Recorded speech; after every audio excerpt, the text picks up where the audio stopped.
While researching my books, I've personally investigated hundreds of abduction cases, but one man's story truly haunts me. His name is Jesse Long. He claims to have been abducted many times since he was a boy, and the abductions he describes are terrifying. If what Jesse tells me is true, then there is a very surprising future in store for all of us. Jesse, when do you first recall being abducted? My first abduction occurred in 1957 when I was 5 years old in Rogersville, Tennessee, a very small town in Upper East Tennessee. My brother John was with me at the time.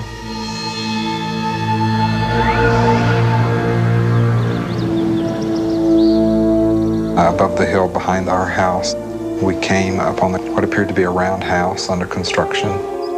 And one man, a taller looking figure, he had a rod, long rod in his hand. A light was emitted from it and we were paralyzed.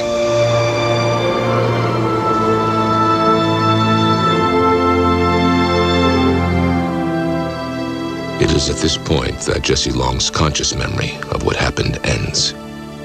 He says it's only through hypnosis that he's been able to remember the rest of this first abduction. What you are seeing is actual footage of Jesse undergoing hypnotic regression.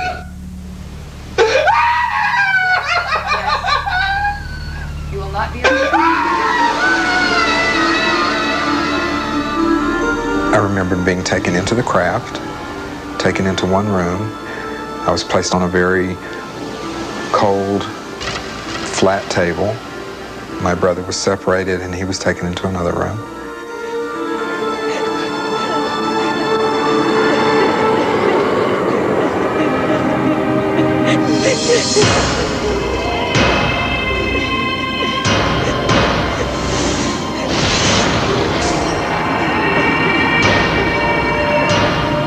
They were doing something down to my legs. I could feel them poking and prodding around my legs.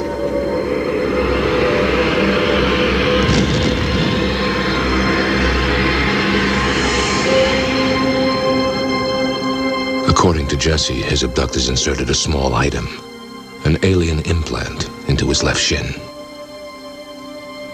And it was in my body for 34 years. Could you feel it inside you? What did it feel like? It was always painful. I always had to wear my socks below the incision point because it was painful. In 1991, Jesse had the foreign object removed from his leg. There it is. This is actual footage of that procedure. That's a good half-inch long. This is the object that was in my leg.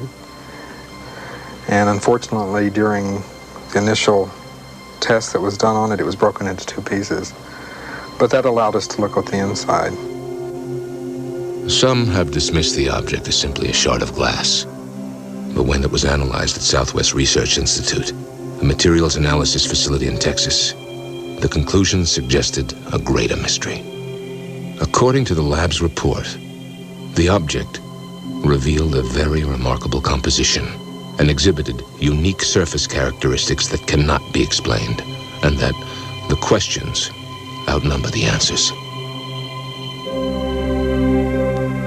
When the object was removed, I was convinced that whatever this object was had something to do with all of my abductions. Jesse Long believes he has experienced a number of abductions since that first incident in 1957.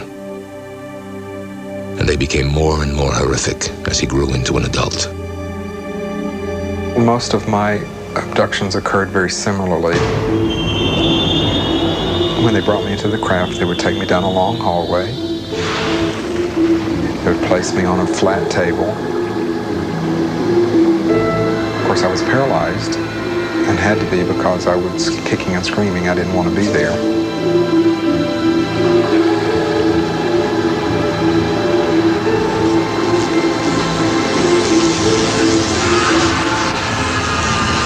The experiments on the table included a sperm extraction. The sperm extraction procedure is the most traumatic. has caused me the most problems, in that they actually force me to crossbreed with what seems to be a female being.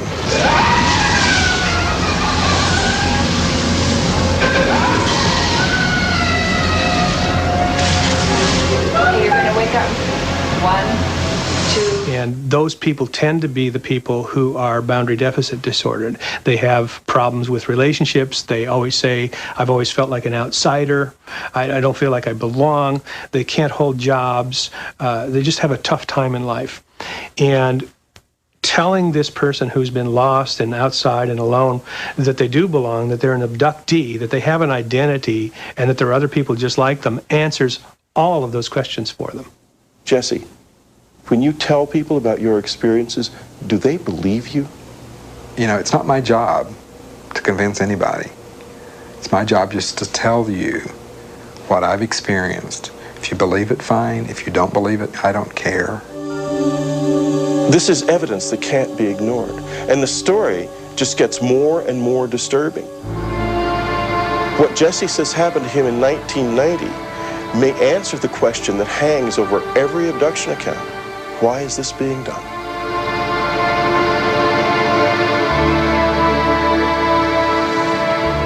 I was driving from California to New Orleans, and right outside of Albuquerque, New Mexico, on I-40,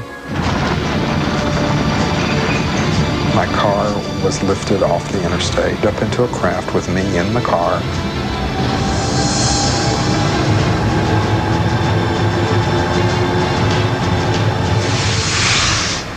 I was taken aboard the craft, placed on a table. I was presented with a baby. I was told, "This is your child."